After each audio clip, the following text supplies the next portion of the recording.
Hi, I'm photographer David Flores, and today we're going to be testing out Nikon's brand new D850, a camera that promises to bring together the ultimate in image quality and resolution with speed, both frame rate and autofocus. There's also some professional video features in here as well. We're going to put it through its paces, see what it's all about.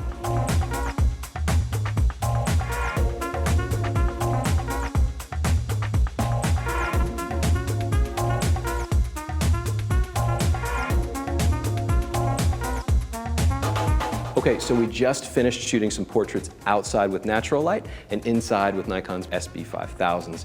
The camera is incredibly fast in single point autofocus. If you're a portraitist or you shoot headshots, you're gonna love this performance. Very, very similar to what you see in the D5 with the exception of a larger optical viewfinder. There's more magnification here so you can see everything that you're doing, top, bottom, left, and right.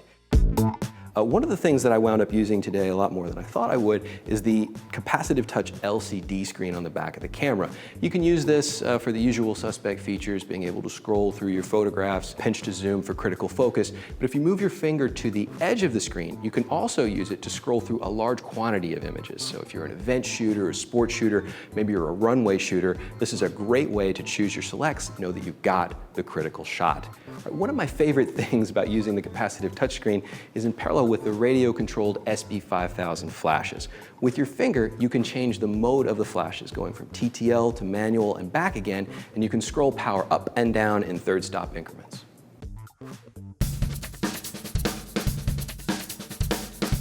All right, so make no mistake, the brand new 45.7 megapixel backside illuminated sensor creates sick files. Extremely high quality files, extremely large file size, which historically has not gone well with high frame rate cameras.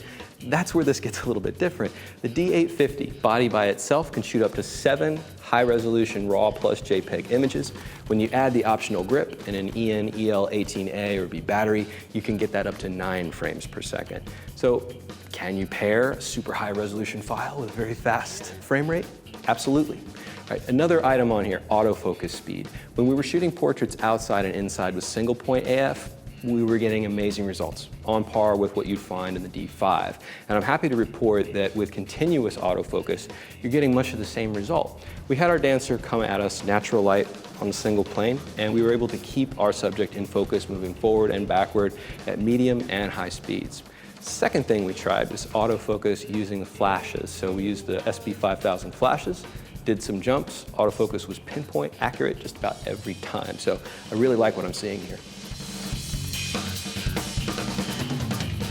One of the things I like to do on a shoot, if I see something where we can do something spontaneous and have some fun, it's there. And she created a series of lines on this chalkboard here, and we talked about, finding a way to match a portrait with those lines, and that's what we're doing here.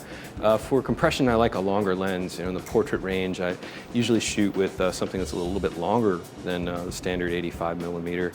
And Nikon's 105-1.4 is very quickly becoming one of my favorite portrait lenses. Lens is super sharp and as you'd expect here, it's just fantastic. All right, one of the sweet features on the D850 is the touch screen is actually vari-angled. So you can pull it out and you can tap to focus and tap to shoot. So touch, there's our shot. If you prefer to use a standard shutter release, you can tap here, turn the touch shutter off. So when you touch, it'll do, and we're gold. You can be really spontaneous when you shoot. I can just fire up the live view, hold the camera out in front of me, touch the focus, and there, I've got the shot.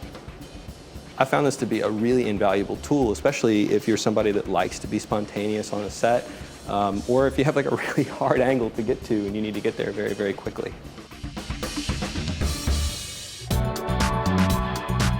All right, so 4K video, the D850 does it 2 different ways. You can use the full width of the sensor, which downsamples to 4K. That's the FX mode. You can also go in and shoot DX 4K. There's a little bit of a crop. That can be an advantage. Like if you need a longer, more telephoto type of shot, more reach, that's fantastic. HD, you get it in flavors of 24, 25, and 30. There's even an in-camera slow motion feature. Overcranking your footage into slow motion is awesome, up to 120 frames per second. And this is all in camera. There's nothing to conform, no weird frame rate. That uses an internal intervalometer that allows you to make up to 9,999 frames, going from a half second or even longer. So here I am setting up the studio in beautiful 8K. Now, obviously you're not watching 8K there at home, but all of the movement that you see, the pans, the zooms, the tilts, any kind of fake jib shot, you can affect all of that for as an image makers, looking at the features, just having a nice roundtable discussion about the camera. I'm photographer David Flores. See you next time.